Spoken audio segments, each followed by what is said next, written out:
And welcome back to Daily Wrap. Let's read some of your viewer comments. First up, we have some thoughts about the Center for Security Policy video we showed you last night. Arthur says, Mr. Unger, you live in a bubble. He's Bubble Boy.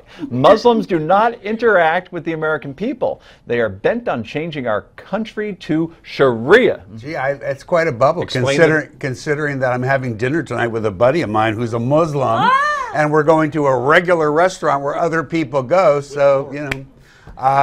Someone's telling me to explain the video, the whole 4-minute video. Basically, it was a video that's suggesting that the United Nations is sending way too many Muslims here through their program of settlement, and that it's going to ruin America. How's that? Gary says, after listening to Rick Unger's support of the refugee crisis, actually I don't think I did, I believe he is very naive about what is happening today. The Muslim population when he was in high school is very different than today. I believe the refugee movement is a Trojan horse covering for ISIS combatants coming into this and other countries. Just think, if only 10% of the young Muslims are ISIS, it's time to wake up. Trojan horse, huh? You've been listening to some strange people. Carl, what do you think of that? Well, I think that by many studies, 350 million Muslims are somewhat radicalized. Yeah. So you know. And by the studies that we talked about last night, by 2030, the total Muslim population of all the Americas, North America, South America, Central America, will be 0.5%, 0.5% of the whole population. So use those numbers and you begin to see that maybe we're getting a little bit carried away. But this Trojan horse thing, seriously, people who have been bombed out of their house, not even by terrorists, but by their government, you think they're Trojan horses because they'd like to, eat. But look at historically where look at Great Britain, where there's entire communities that have taken over. We're not Great Britain, though. I know, but you know what? We're not far behind them. Actually, we're very far behind them. They're migrating over land, and it is slightly easier to migrate into, and they're opening up their borders, whereas we're only opening up a couple 100,000 a year, and that's the most ever. And you have to go through background checks, you have to get on a plane, you have to go through. And let me just say, I don't really care for the Muslim religion. Let me add this: we are way far behind them. In fact, the only two nations in the industrial world that have less Muslims than us are Poland and Malta. We are well behind those European countries. The side of Malta. So we've got to look.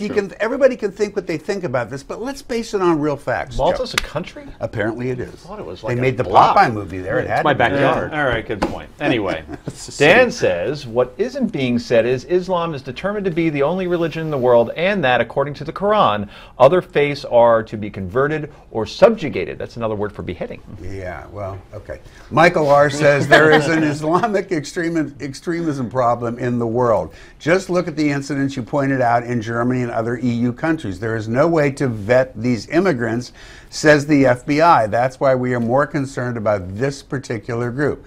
I don't think anybody's saying we shouldn't be concerned about extremists. And yes, you're right, there are more Muslim extremists in the world than anything else. But that doesn't mean that we have to ban every Muslim who might want to live in this country peacefully and become part of our society, because there's some other people, very bad people out there. I'm not saying it's by the way, should we throw the ones we have out, I'm not the ones who were born ban here? them, but it is our right, and I believe it is my duty as a veteran and somebody who fought against Muslim extremists to be critical and to be keep an even eye on this stuff. And I'm very skeptical of people who practice Islam.